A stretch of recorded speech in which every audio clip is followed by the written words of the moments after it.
معروف شاعر، صحافی، کالم نویس، قطع نگار اور یگانہ روزگار شخصیت رئیس امروہی صاحب کی المناک موت کو 36 برس بیت چکے ہیں، لیکن لوگوں کے ذہنوں میں آج بھی ان کا نام زندہ ہے۔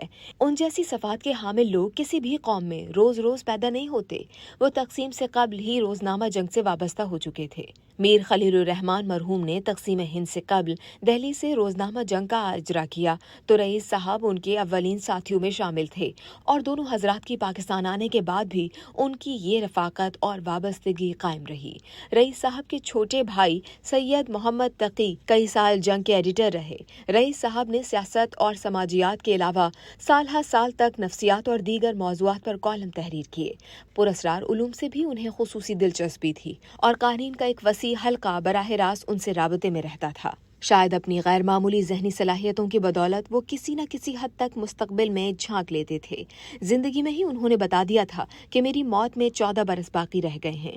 سال ہر سال انہوں نے باقاعدگی سے جنگ کے لیے قطع لکھا۔ آخری قطع لکھتے وقت اچانک بولے کہ لو میاں، آج ہم نے اخبار کے لیے اپنی زندگی کا آخری قطع لکھ دیا ہے۔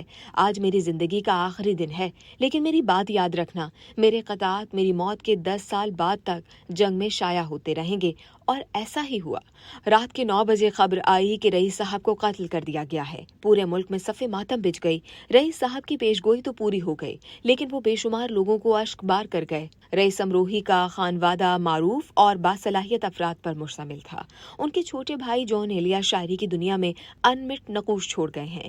ان کے کزن صادقین مصوری کی دنیا میں انوکھے مقام کے حامل ہیں۔ رئیس صاحب کے چچا زاد بھائی کمال امروہی انڈیا کے ممتاز فلم ساز اور ڈائریکٹر رہے ہیں، جن کی فلم پاکیزہ کی شہرت ابھی تک مان نہیں پڑی۔